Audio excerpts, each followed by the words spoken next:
Greetings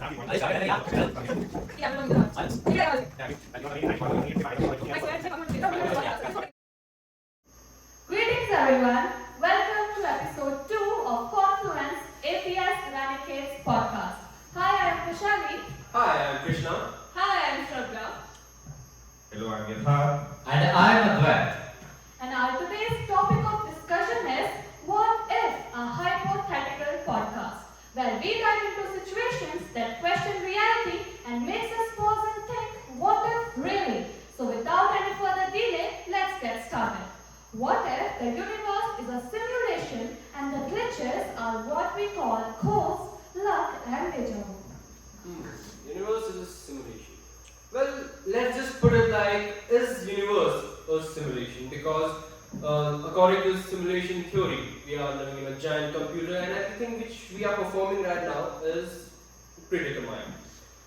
Well, it's kind of creepy because reality is like a mathematical equation according to this simulation theory.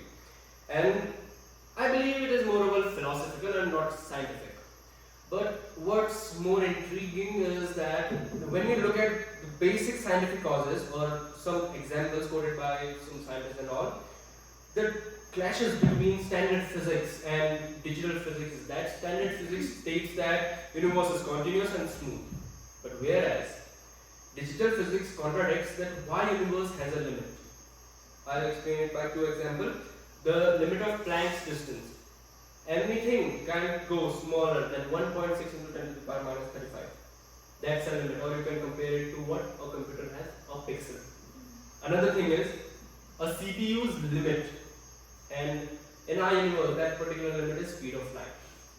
Tell me what happens when we run a particular game above the speed, it's optimal speed.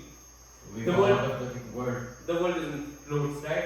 Yeah. And what happens if we are moving at the speed of light? The laws of physics break down. The laws of physics break. And that's what the most probable, basis is behind this simulation theory.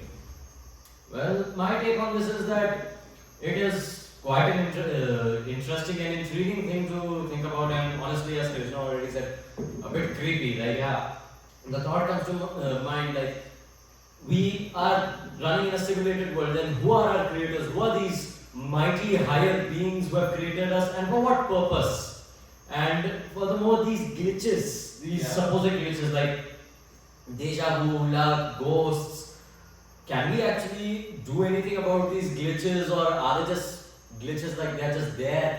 Can we use it to maybe escape this reality? What is beyond this reality? It is quite mind-boggling, and the more that I think about it, it drives me more insane. Yeah.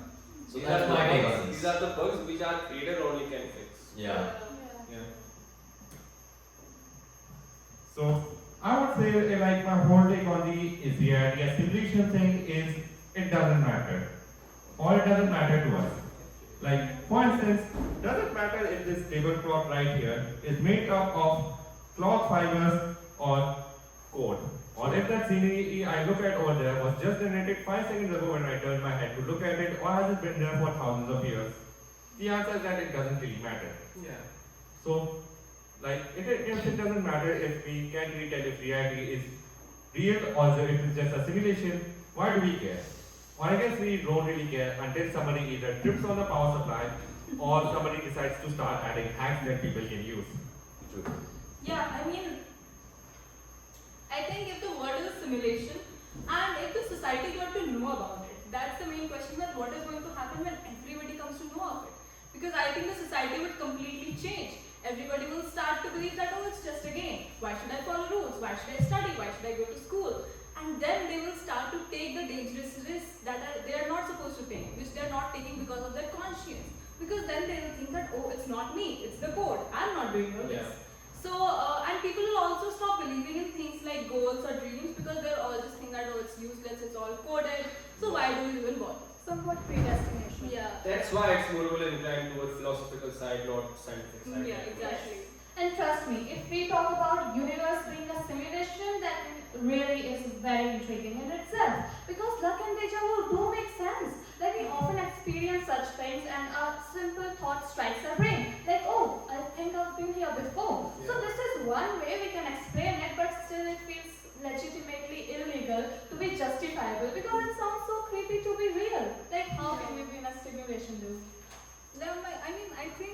even if we're in a simulation, maybe the entire point is just to live anyway. And then also one more question that comes to mind, that people like astrologers, the people who take out your kundali. Yes. Yes. So does that mean they are technically hackers because The they whole are able to put out your life in front of you? Maybe that Kundli thing is actually a cheat code. Sort of. Well, if that is the case, there are a lot of really bad hackers, a bunch of great hackers, and a very few good ones. Because Okay. these are most of the time incorrect. I would say sort of spoiler to the life.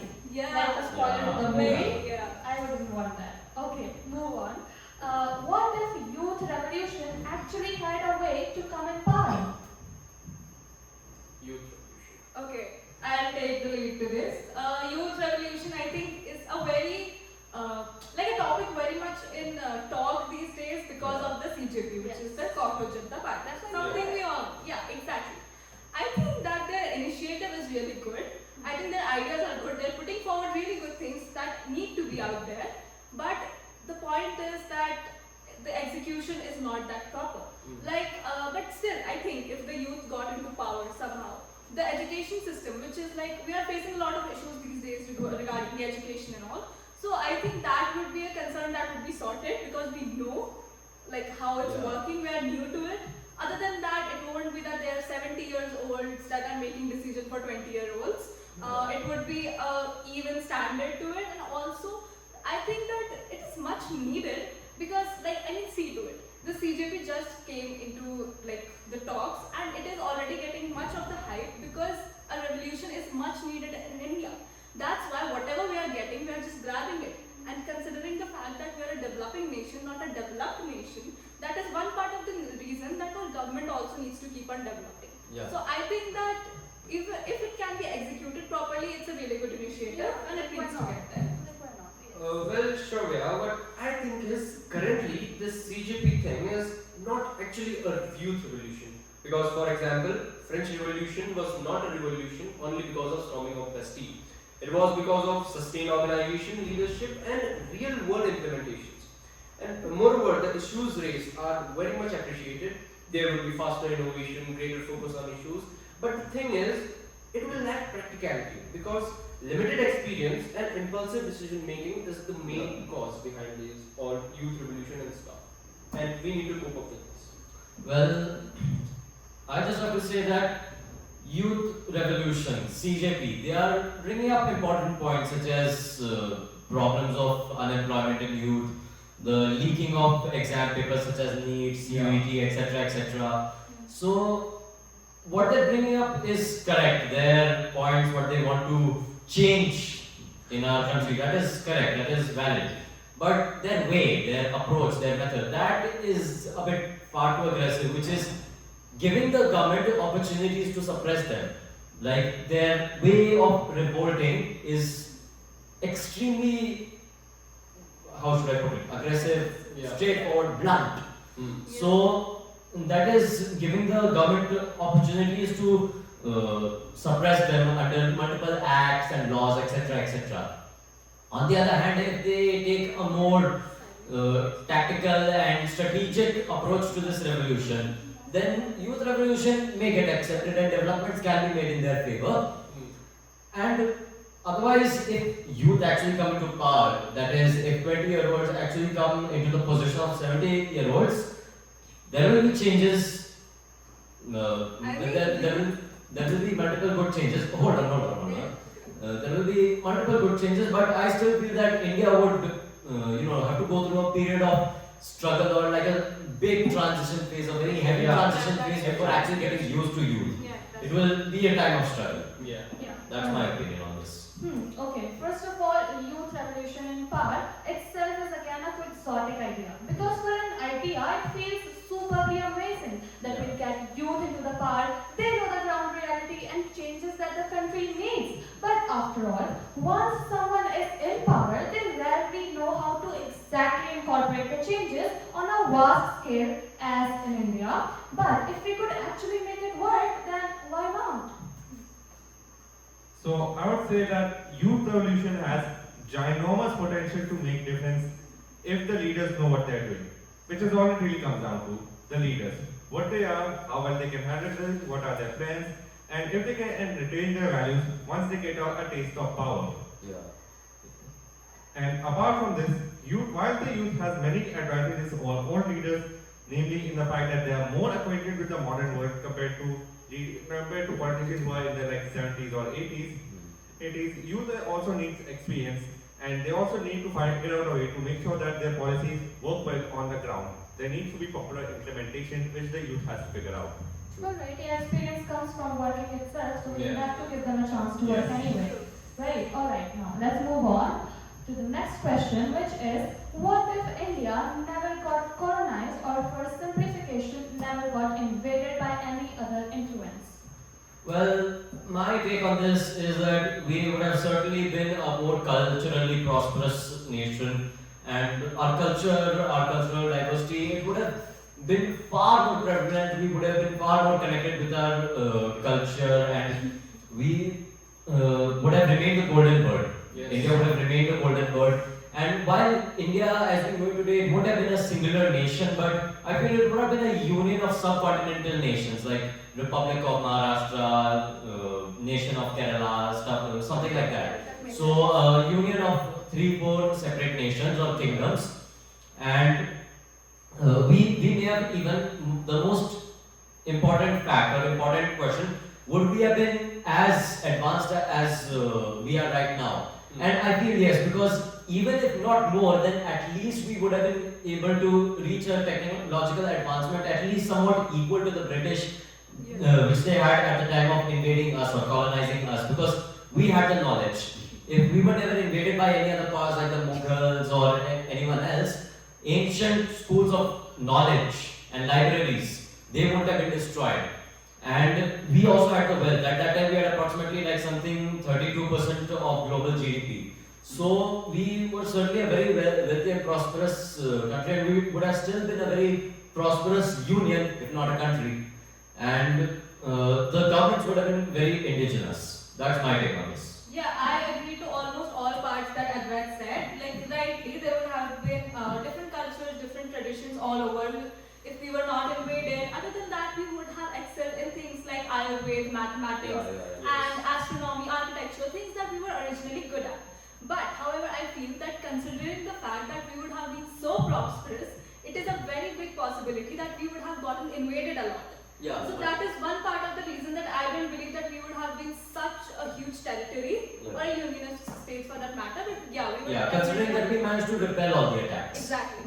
Yeah, and for that I would say that we wouldn't have been a really vast territory as in a very matter of area or Yeah. boundary, but definitely we would share a lot of culture with much greater part that we are today. Like much greater area specifically around us would have shared much equal and similar cultural background as we did today, and would have been we would have had a way more uniform culture all over our country, right? Yeah. Like, and maybe we would have been more attached to our ground values, wouldn't have been so moved by the Western culture, or for that matter of fact, any other culture, right? That we are today, and we would have been way more self-aware and self-cultured beings. And for instance, Japan, China, and even England, the very profound colonizer who itself never got colonized, is still intact with its culture. Like all the practices are still being done. And to be honest, we wouldn't have been so detached with our very natural and original ethnicities. But now we are still trying to reconnect to the very values we come from. But according to me, we were never really invaded. There was no actual need to reconnect at all. Yeah, exactly. Okay, so I got a bit of a radical take on this answer, on this question, which is that the biggest change that would have come out of India and never being colonized would have been India never, the concept of an India as in a single nation would not have existed. Yeah. We would Yeah, have like- not been a democracy. Well, we would either not have been a democracy, and we would likely have been a collection of different states, like Advait said. Sure, there could have possibly been a union like that in Europe, but a unified nation or a unified identity is highly unlikely. Yes. For much of for the overwhelming majority of Indian history dating back to Harappa, only 27% of time in Indian history has been unified under a single empire or political entity. So, and the rest of the time has been spent and divided. So without foreign invaders, invaders who forcibly united the different cultures of India and gave all those cultures a common enemy, Yeah. the idea of a singular India is kind of highly unlikely to me. There are also like other things that could have happened like both in India and worldwide. But really the only thing that any of us can really say for certain is that millions would not have perished in famines, Yes. wars and the partition and sectarian violence. Yeah. Well, I believe we must see through this in three ways. Like first religiously, then culturally, then economically. Well, religiously, there would be a lot of evolution in Hinduism. Like, well, my take on this particular question is that let's see through this through 3 points, like religiously and culturally, and then next economically. Well, I believe religiously India would be a Hinduism dominant state with if Hinduism evolution evolving time and again, and Hinduism the main branch at the top, then its sub schools, and moreover there was a balance between Hinduism and Buddhism back then. So India would flourish religiously like this. Next, coming up to culture. Okay, Well- I'm actually going to like add something to that. One, I would agree that Hinduism would likely flourish and maybe even grow more than it has Well, done. because Yeah, that was the only religion back then. yeah, but I still think that other religions such as Islam and Christianity would still have come and spread to India. But Hinduism would be the base, right? Yeah. I mean, people would have adopted it eventually. Yeah. And Yeah. Yeah, and Okay. It would have been taken more seriously later in time. Simply Yeah. put. But yeah. after all, we're talking about not the way it did happen now. We're talking about it would have been any other way. Instead of the invasion and colonization. no, it but did. still, people would still have adopted to the different religions, right?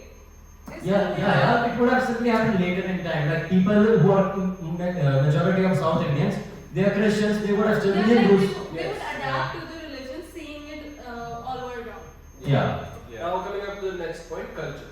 Well, let's take an example, the language. The current language which we are speaking is English, right? Yeah. And moreover, if talking about Hindi is also a mix of Urdu and some words of English. Yes, yes. And our base language, like Sanskrit. indigenous language, Sanskrit, is almost extinct. So if India was never invaded, probably we would be speaking right now in Sanskrit. Yeah, true. That's Very and true. that's very much, you know. We would have been connected to our roots. Yeah. That's what we just said. We're connected And- with our ethnicities. Yeah. Moreover, economically, India was like around 30% of GDP back then. Yeah. Financially, a very strong nation, but the only thing is we won't be having Taj Mahals and all the Mughal architecture. Yeah, but in place of that, we would have had mighty temples and many other purely indigenous monuments, Yeah, and also which the- would take the place of Taj Mahal, etc. Yeah. etc. Also the temples that got broken down in the process. Yeah, Yes. Yeah, there may also have been like influence that came genetically from outside. Like travelers went outside, they studied like foreign like architecture, and they came back and they impressed people and they impressed rulers, and they made stuff inspired by them rather than made by outsiders. That could also happen. Yeah. Alright, that was a good discussion. Let's move on to our next question, which is what if every person had a monthly social score based on behavior and personality? Would civic sense improve or would it be considered a loss of opinion? I would argue that this wouldn't work, and it would also be a serious invasion of privacy. And the main issue with an idea like this is first and foremost, it basically asks for constant monitoring of all people, whatever they're doing, and I'm pretty sure most people would not really act the same way if they knew that they were being watched all the time 24/7. So or be as free as they think they are right now. Secondly, the bigger issue with this idea is that it is basically just treating symptoms, not the causes. The reason people in India have bad civic sense isn't because they are just born terrible people, but because our environment and other factors has contribute to it, such as bad services, casteism, social biases, and gender discrimination. These factors have contributed to why and this bad civic sense in India, and a social credit score wouldn't really solve that. Plus, it could actually even backfire if you take into consideration that there are many people, youth in particular, who break laws just for the sake of it, and they do it willingly. So So for these people, they may view a low social score as not really something bad, but as something cool to brag about. Alright, contradicting your part, I would put a more positive approach of this situation that truly saying it would have been great in my opinion. If I could only tell what a person is like by just looking at their social score, it would be easier for me to judge people without first getting betrayed or without getting out of my way to be kind to them, to be good to them, and later realizing that they were never really caring about me, or what I get in response is zero reassurance and zero reliance on the very person I thought was my friend. It would have been also like very easier to choose people to be around with, to have a greater company and to have much more better people to be with, to be more productive and to be more sound and happy in ourselves instead of the people who trigger our insecurities in one or the other way. And also it would have been really easy to like self-improve. To watch our actions, to know where we are good, where we are not really good, and to work on them much efficiently. Well, on this matter, I would like to say, I would like to first of all agree with Poshali that yes, I would certainly like to know the kind of people I'm around and prefer to stay away from, potentially bad influences. And more importantly, like even for society, even for government, one benefit that this social score system could have is ratting out of criminals.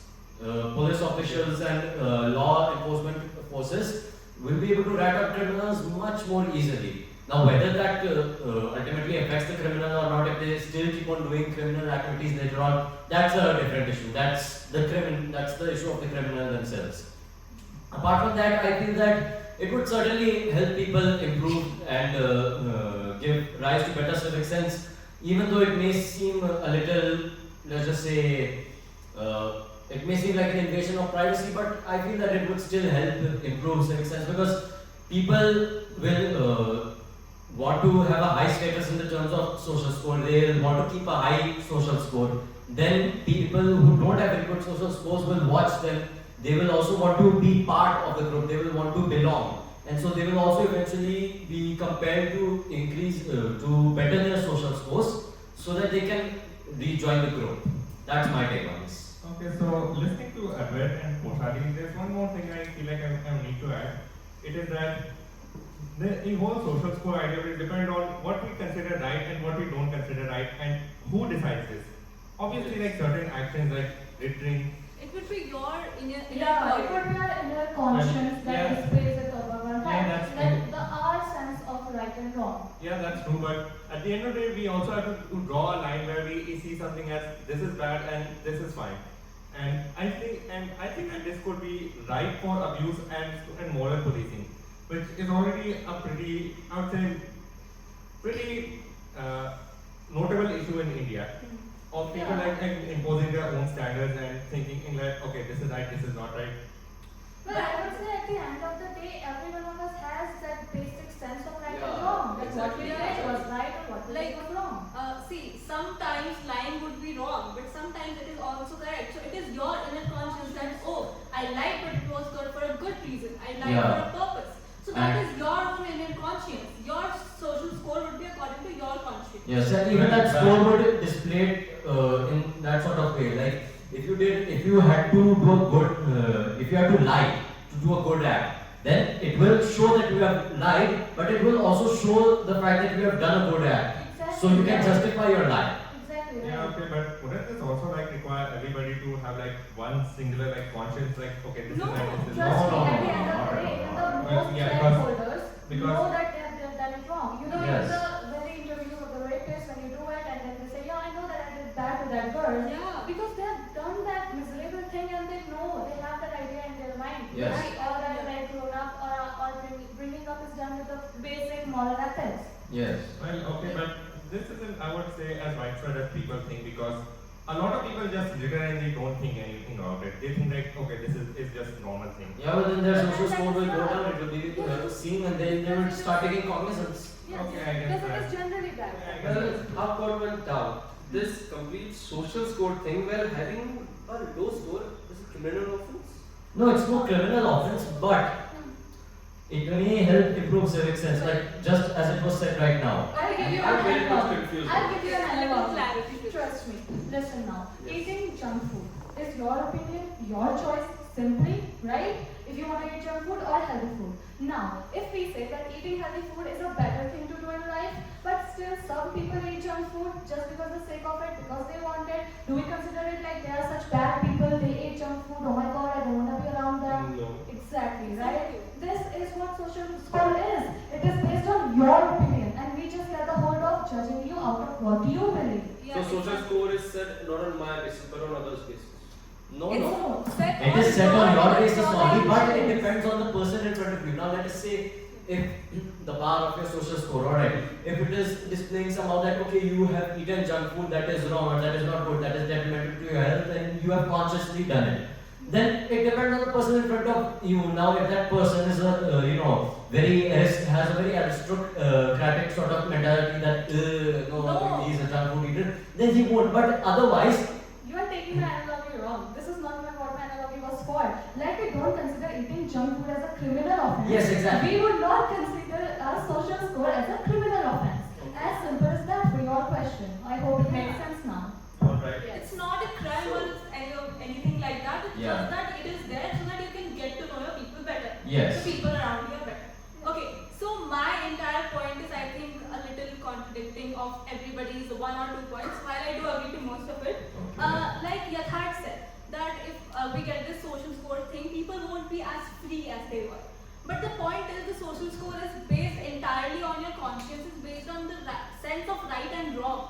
So if you have to do wrong to be yourself, then that is not a very good thing in itself. So if because of the social score you're supposed to, like, you're able to contribute better to the society, it is better that you fake yourself for it.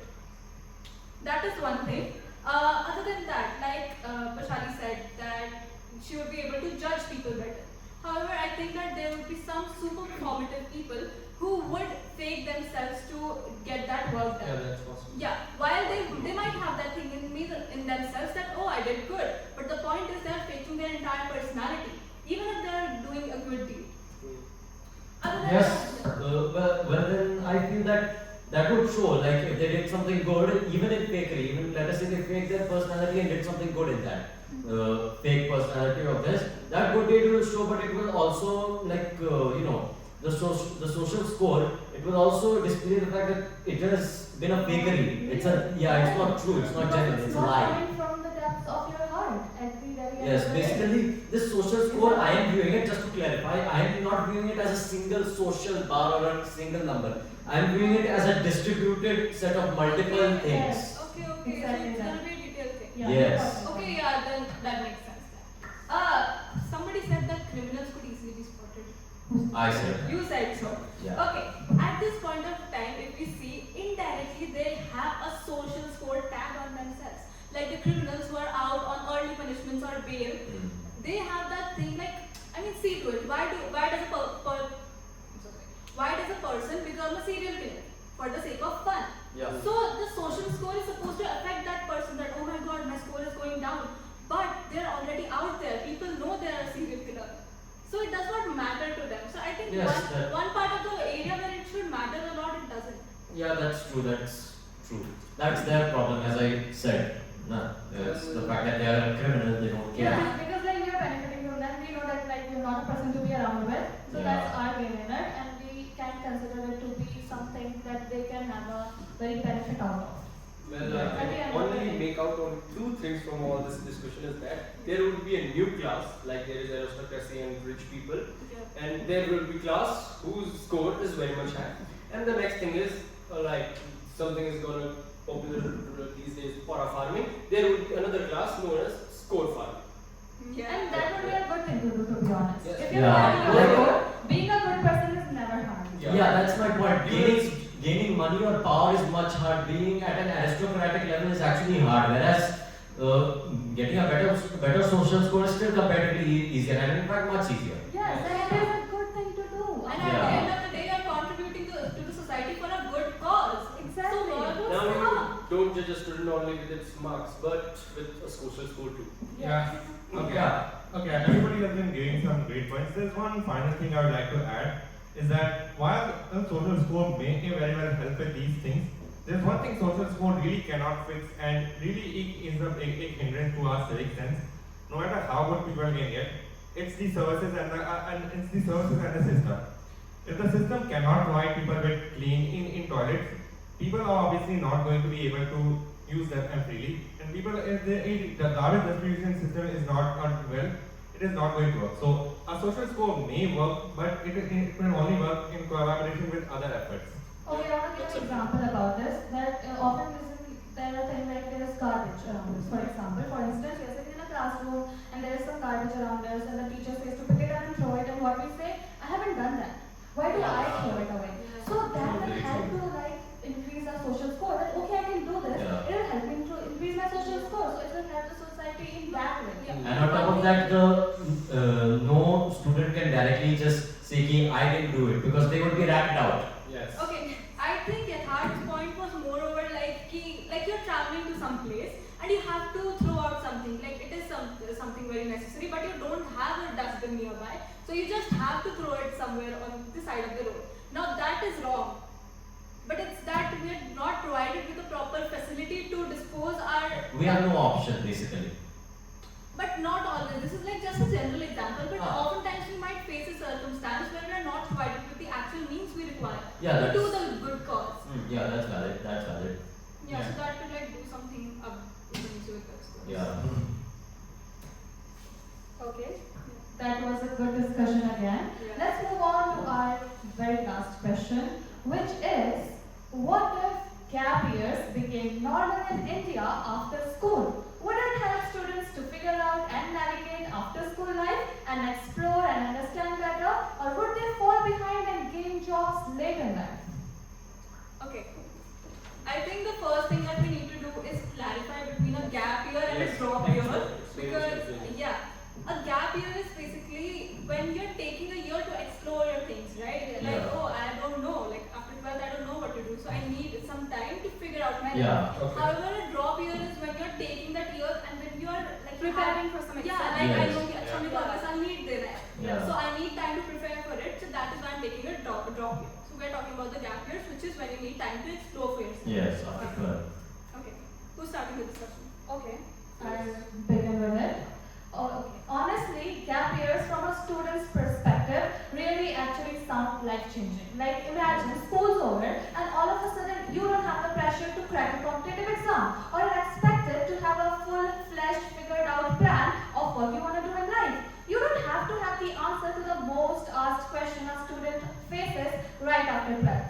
That is, beta aage ka kya socha hai? Imagine you have at least a whole year to yourself where you can learn a life skill, work on yourself, explore, do internships, part-time jobs and volunteering. I mean, all of a sudden there's so much to call life, and honestly we all deserve it. And there's no harm in getting our hands dirty, and anyway life is all about chances and choices. So make a choice to take a chance and see your life unfold in the most beautiful, unimaginable ways. Yeah, I strongly agree with Poshali that gap years would certainly be very beneficial to students, because take for example a student who is doing some sort of, who is in a college doing some sort of course, etc., directly after 12th, alright, and let us say it's something like a 3-year course or a 5-year course, and suddenly in the middle they think, nah man, this thing ain't my stuff, this thing isn't meant for me, Yes. I never wanted to go here. What That will happens? save a lot of 2 time. years wasted, Yes. 3 years wasted. Truly. On the other hand, 1 year, 1 gap year, just 1 year. That's a much better trade instead of wasting It would 2 be an to 3 years. investment. Yes, it would be an investment. It's a much You better. know what you're doing. Yeah, it's a much better trade-off. Yes, you won't be switching jobs at 25, 46. Yes, exactly. And furthermore, as Poshali said, one can get a lot of hands-on experience, internships, which often helps a lot in interviews. Like the interviewer looks at your resume. Oh, this guy has been in an internship. He has done something in real time. Exactly. We gotta take this guy. companies that say we need a 5-year experience of a 20 Yes. year old, that's how you Yeah. get it. Yeah. This is the way. Yes. Yeah. Yes.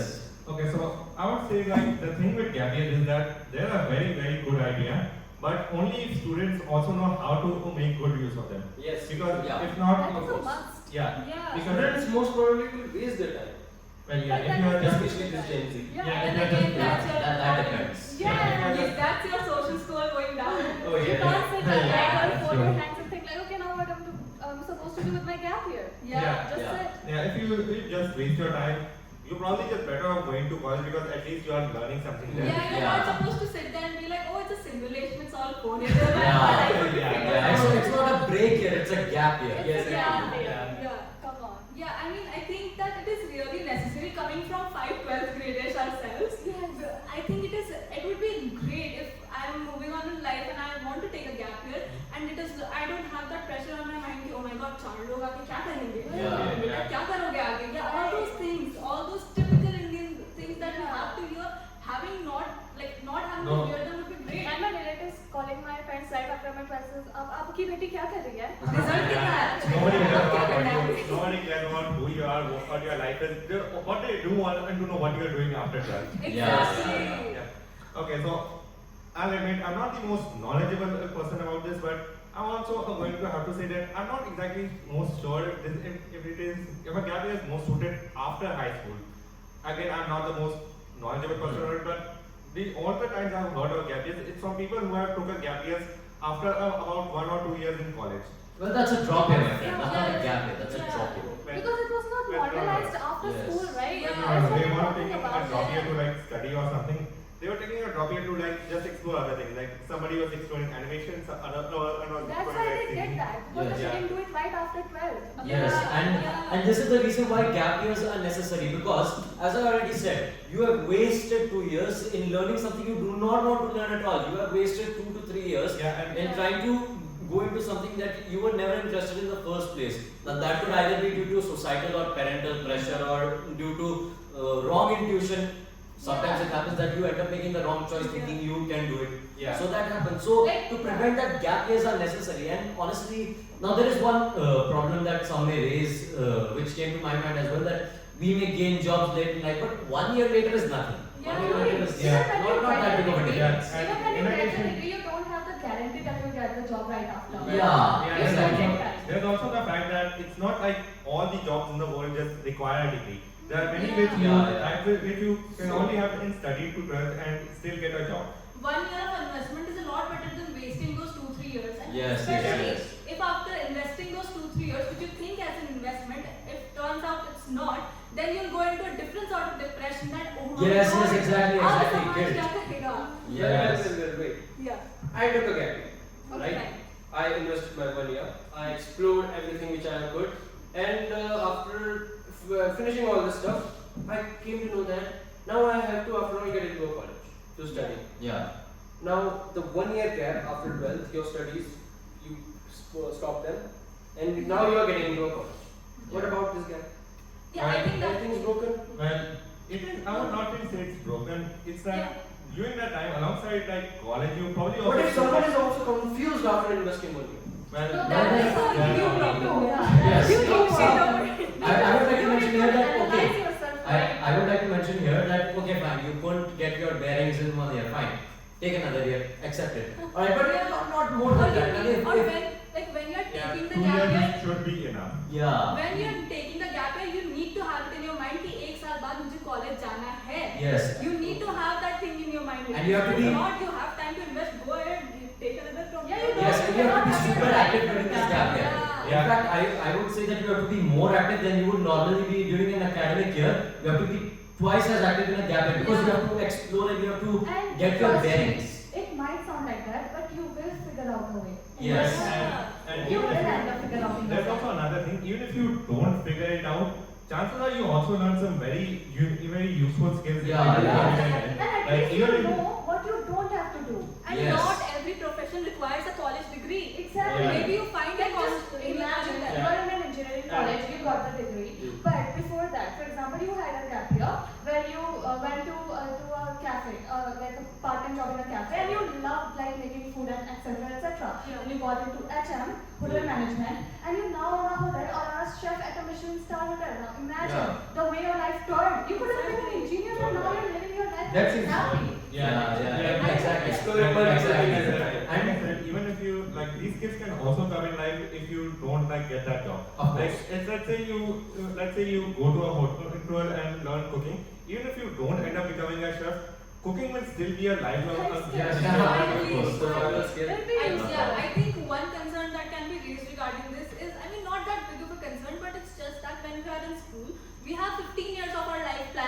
अच्छा Yeah. 11th या 12th में ही जाना है. Yes. When you are taking a gap year, it could get overwhelming for you because you have so much to do, and then you will feel like, oh my god, I'm missing out on a lot Yeah. of things. And also when you're taking that gap year, it could be like you're taking a break from your studies for a year, so it could lead to some negative impacts. But Maybe, then again, maybe. it's exploring, it's life. You Yeah. got to do it some point. And that also depends now if you are if you Yeah, are we need to leave our comfort zone after some yes, point. and also I mean now you aren't in the absolute dark. You have a basic direction. You by 12th everybody comes to know that yes, I like this kind of stuff. I can do this kind of stuff. Yeah. Now in that field they can explore. And even that does not necessarily mean absolutely halting on studies. Even then, if it's a study-based, field, then they will still study in the gap year.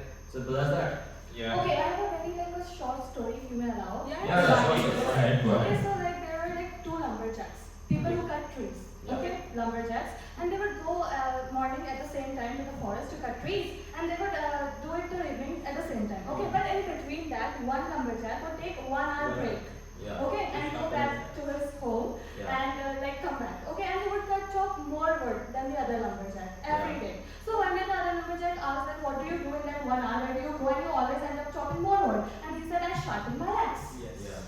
So life is not just about definitely cutting wood. It's about Yes. sharpening your axe. Go Going ahead, ahead take and a year, sharpen your axe. Yes. And you will Yes. cut Not more that big wood. of a deal. Yes. Yes. You will be late, but you will chop more wood than any other. I mean, Exactly.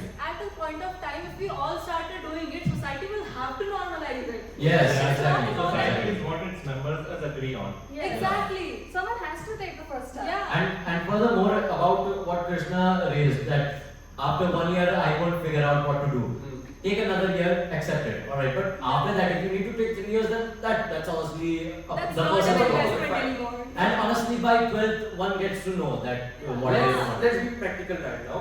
Yeah. Currently in India, where everyone is about like, oh son, you have to go and settle up and do something good in your life. No one is able to waste their 1 year or invest their 1 year. Yeah. So how do we implement this right now? How do we start? By doing Well- it ourselves, by motivating our peers to do Yes. it. Then let's do it And together. furthermore, Yes. this is a what if discussion, alright? Like Yeah. keep that in mind. We are not trying to make a revolution here. Yeah. So If we are could discussing be- the possibility. If Yes, we could be yes. peer pressured into doing wrong things, then why not this? We Yes. can ask, like Yes. we all five can ask each other And to let's do it furthermore, the together. question itself is what if gap years became normal in India? That Yes, means we that start the is scenario the with it is normal. question. They must be normal. Yes, Yes, that's the Everyone's final a thing. great Yeah. deal. Yes. Great. Yes. Please Yeah. do support us in the comment Yeah. section. Okay. Regarding this, please put your views. Algorithm stuff, I guess. Yeah. Please put your views. Yeah. Alright, thank you so much for watching this podcast till the very end. Until next time, keep learning, stay curious. This is Confluence signing off.